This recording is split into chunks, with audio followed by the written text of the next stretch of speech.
As we begin to discuss the origins of the Cold War, I think it's important for us to figure out how we actually got into a Cold War. From being wartime allies to the greatest enemies with nuclear bombs, what was the process there?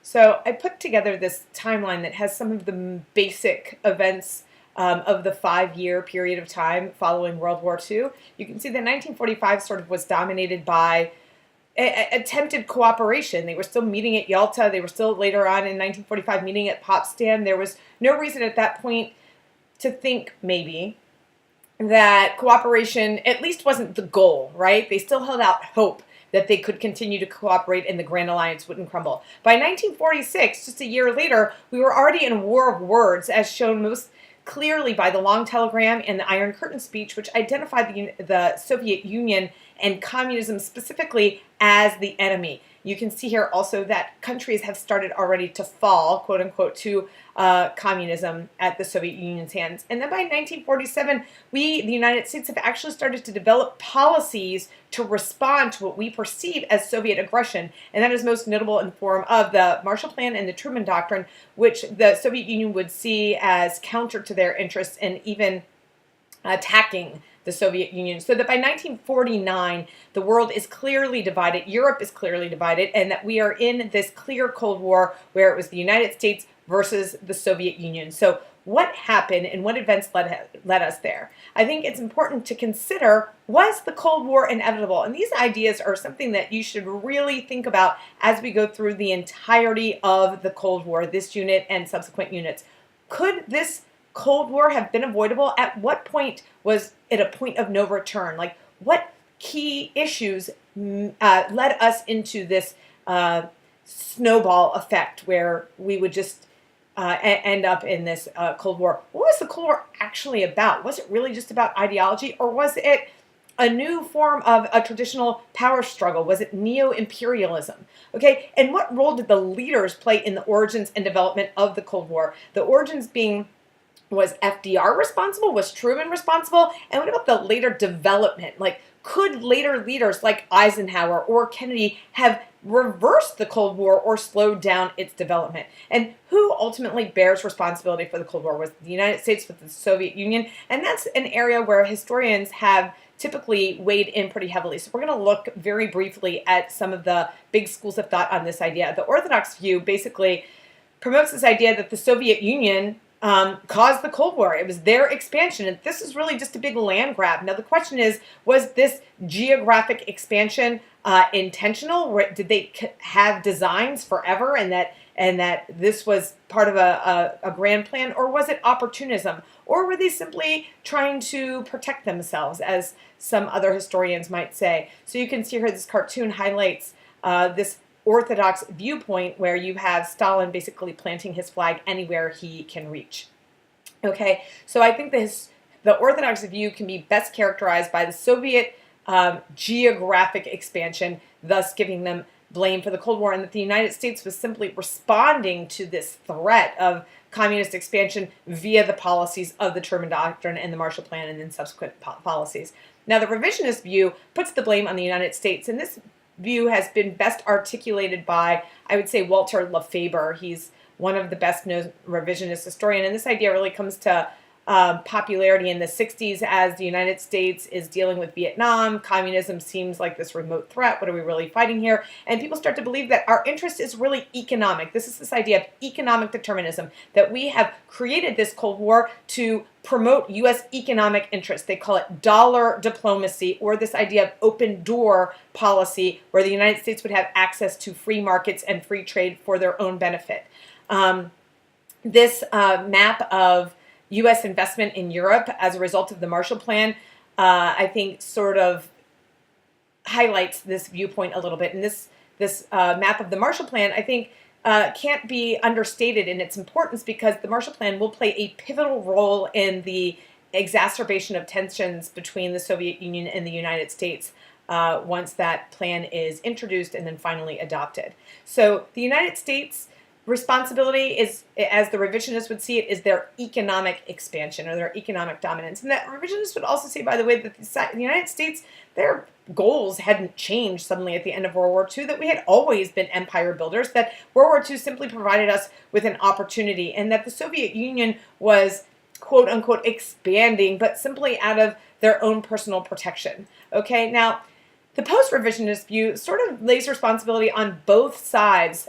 You have in this picture the Soviet Union represented by Stalin and the United States represented by Truman, and it says, you know what, this is really just a series of misunderstandings. Both sides caused the war, and they engage in this war of global domination and influence because of misunderstandings, conflicting interests, and mutual distrust, these suspicions that they just really couldn't get rid of.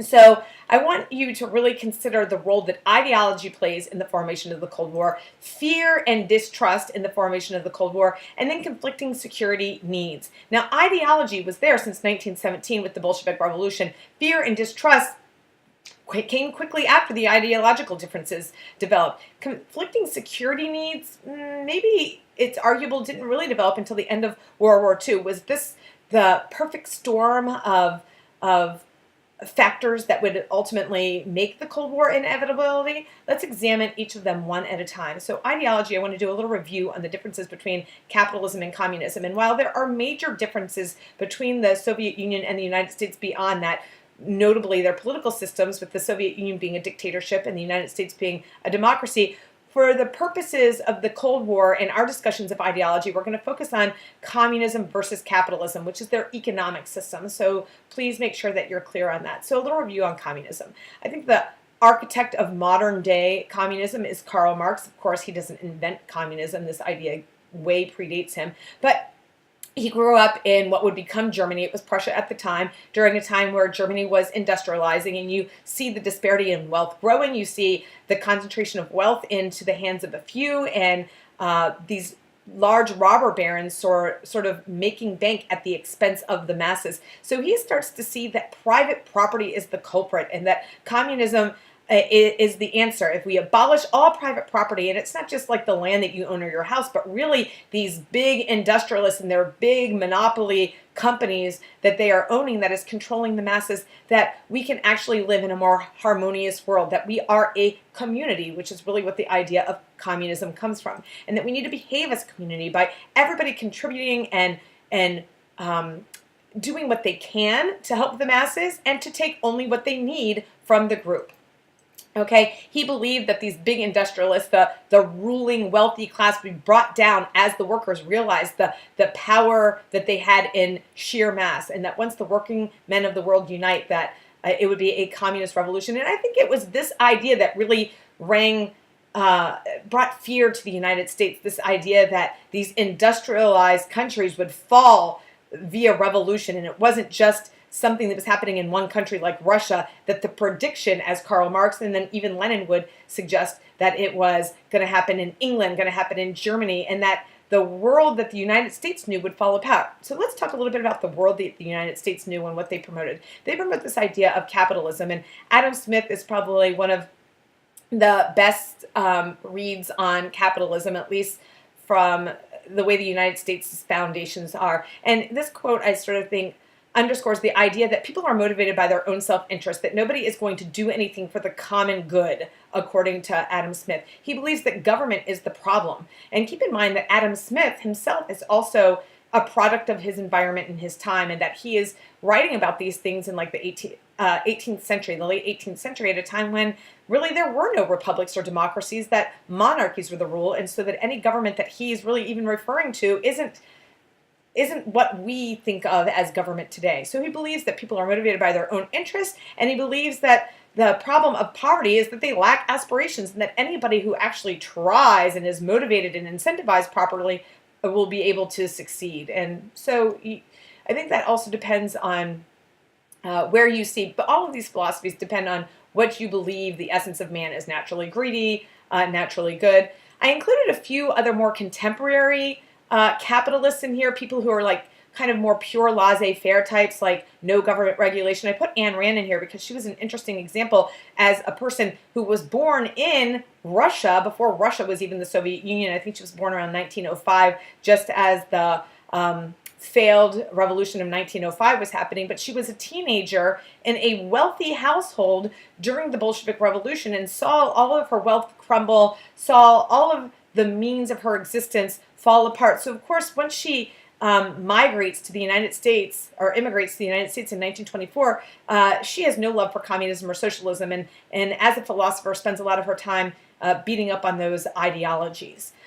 She goes on to criticize just as much the idea of collectivization, and that we are not about the common good or the collective, that nobody willingly would sacrifice their own personal interests to the collective good.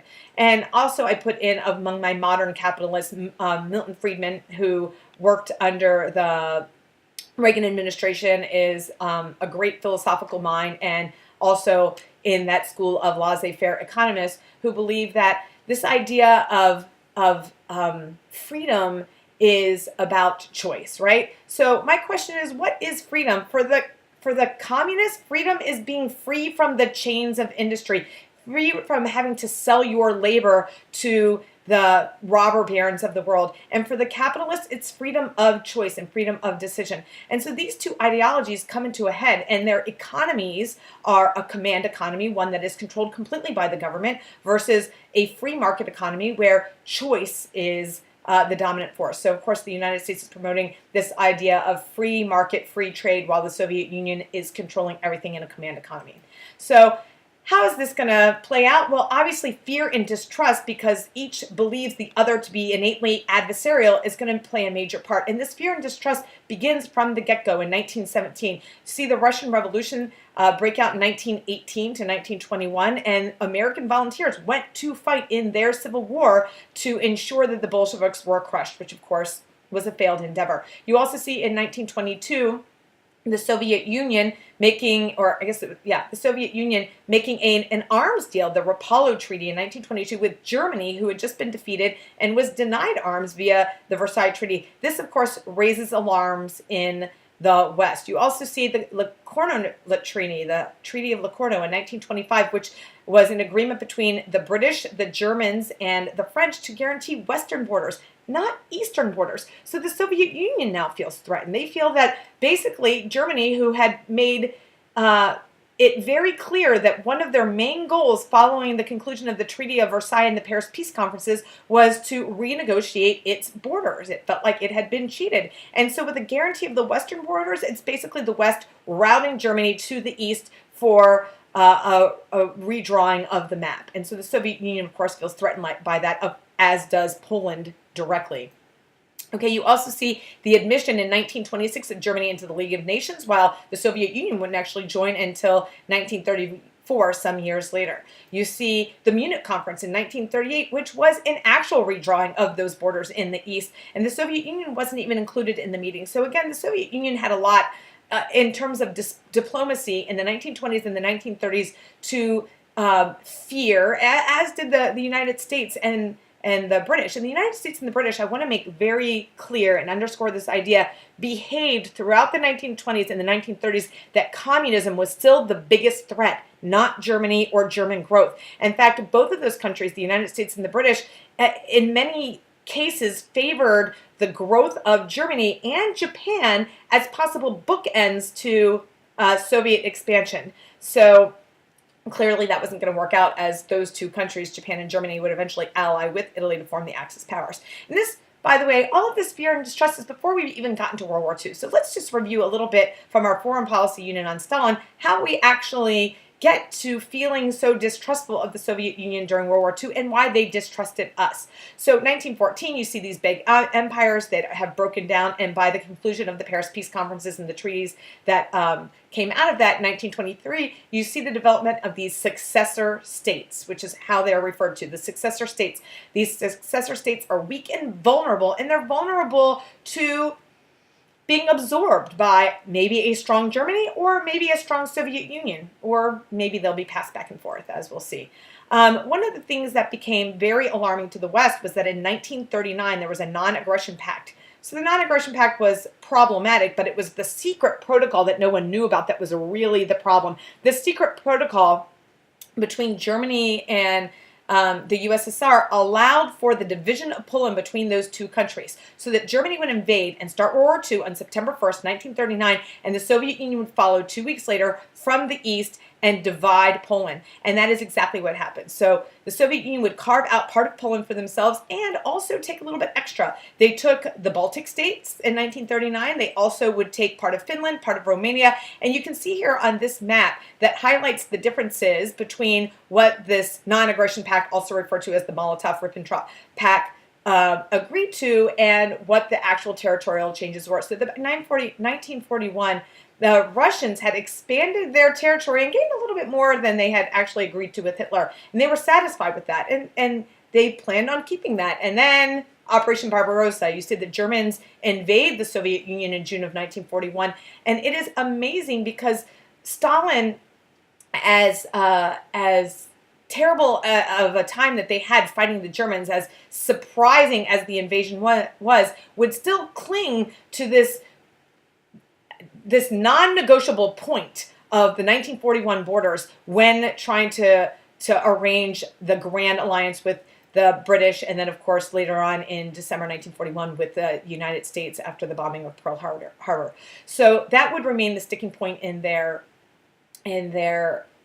negotiations, and that would be another point, a big question mark for the West, a point of distrust. Like, what are his goals? Does he have bigger designs than he's letting on? So of course the Germans will eventually start retreating by 1943, and then 1944 and 1945, the Soviet Union would move into Eastern Europe and begin to occupy those territories, those weak successor states that the Germans had easily taken over would now become occupied by the Soviet Union. And as they moved into countries like Albania or Bulgaria or Romania or Hungary in 1944 and begin to liberate them, they would also send communist Soviet agents to start building up the Communist Party in those countries. So that by the time that the war ends in May of 1945 in Europe, the communist parties are actually very active in those countries, and the Soviet Union has already begun a process of creating puppet satellite states on its borders before the ink was even dry on any of those treaties. Okay, so this map shows very clearly by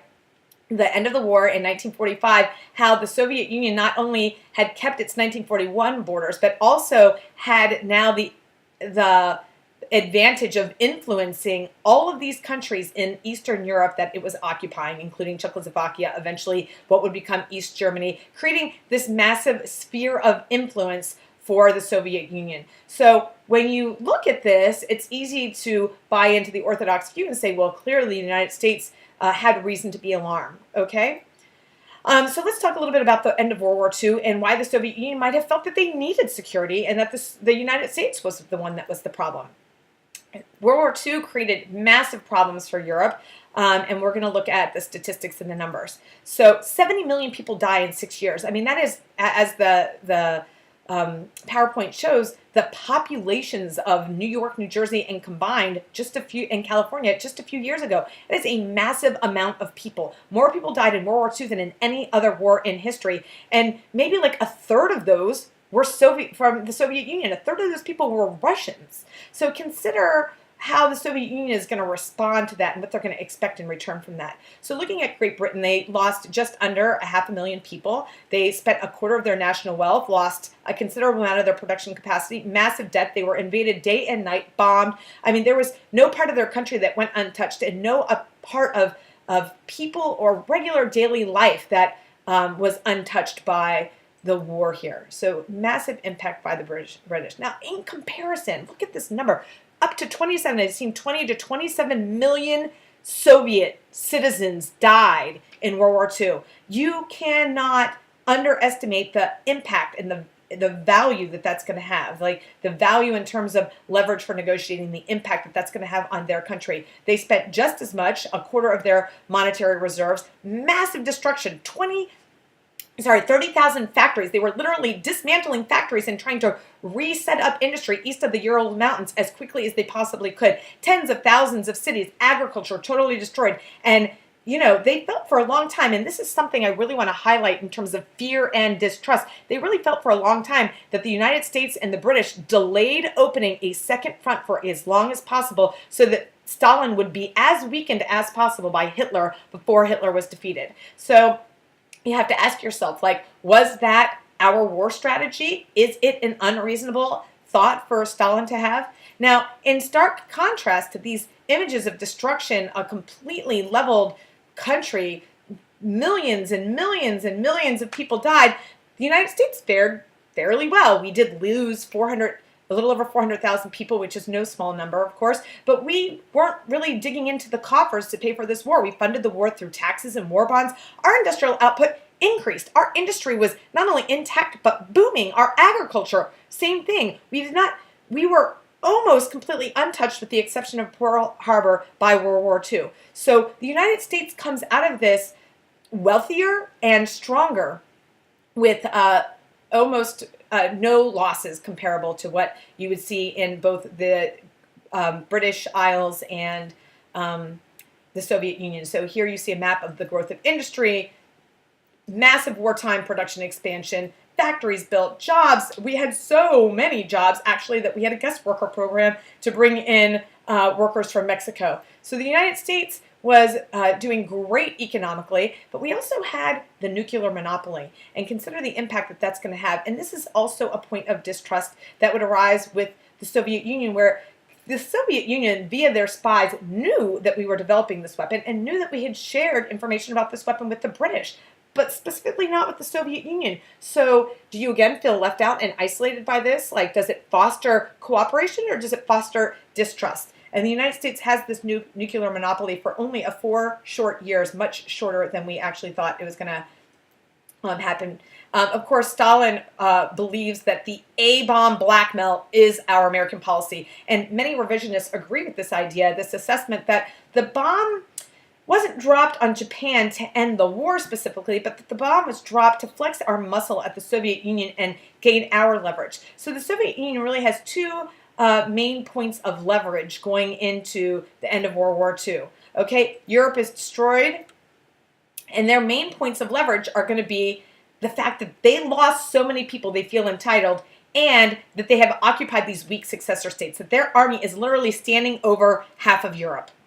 Okay, the United States, on the other hand, 2 main points of leverage are going to be the fact that we have the nuclear monopoly, we have the bomb, okay, and 2, we have the money. And we also have now the need to export all of those goods to Europe, because if we don't, we'll face the same fate potentially that we did after World War I with overproduction. And keep in mind that overproduction was also one of those big problems that led to the Great Depression. So looking at this chart, you can also see the war deaths here in one form, and in another graph here, that the Soviet Union had a disproportionate amount of people died. Okay, does that give them right to bigger influence? That's the big question. The Soviet Union certainly felt entitled to a favorable post-war settlement because of what they endured. Now, the United States was producing, look at this statistic, half of all the industrial goods in the world, which is completely disproportionate to the amount of people that we had. But keep in mind that the major industrial producers of the world, other than the United States, had been completely leveled in World War II. So Soviet Union knocked out, Germany knocked out, the British knocked out. So the United States is producing all of this stuff that they're going to need to export around the world in order to keep up their manufacturing levels and keep up our economy. So I think it can be boiled down to this idea that World War II was won by Soviet sacrifice and by U.S. war production. Okay, so now the battle for post-war influence comes to. The Soviet Union felt like they had the moral claim. The U.S. felt like they had the money. So who's going to win out? Okay, here are American troops and Soviet troops meeting just a month before Victory Europe. In May 1945 was Victory Europe. Okay, and the question is the collapse of the Grand Alliance inevitable? Like, could the ideological differences be overcome? Could the fear and distrust be overcome? We were, in 1945, remember, still in this, I don't know, spirit of cooperation. We were still trying to meet and trying to resolve our differences. Okay, I want you to also think about this as the Cold War develops, that you have this map of the world, and in 1945 there were still a lot of colonies around the world. Most of the world, or much of the world, is still controlled by some other power. As those big European powers withdraw because they are in so much debt and have so little money that they really need to focus on domestic affairs, as those countries withdraw, who will fill the void? Who will fill that political vacuum? Will it be the United States? Will they be the ones that influence? Or is it going to be the Soviet Union? And how will the withdrawal of those old empirical powers fuel the tensions of the Cold War? Okay, so just very quickly, the Europe was in a state of total chaos. You had 1 million people in refugee camps. You had, even a year or two after the war ends, still severe food shortages. You had a really, really bad winter in 1946 that was only going to make that worse. You had starvation in some areas popping up. The United States was shipping quite a bit of its food supply to Europe and was still barely able to keep up. We were throwing money at Europe in just sort of haphazard form. We didn't have a solid policy in place yet. Massive damage to infrastructure, transportation, currency devaluations. That Europe was in danger, and we felt like they were ripe for being taken over by communists if we didn't do something.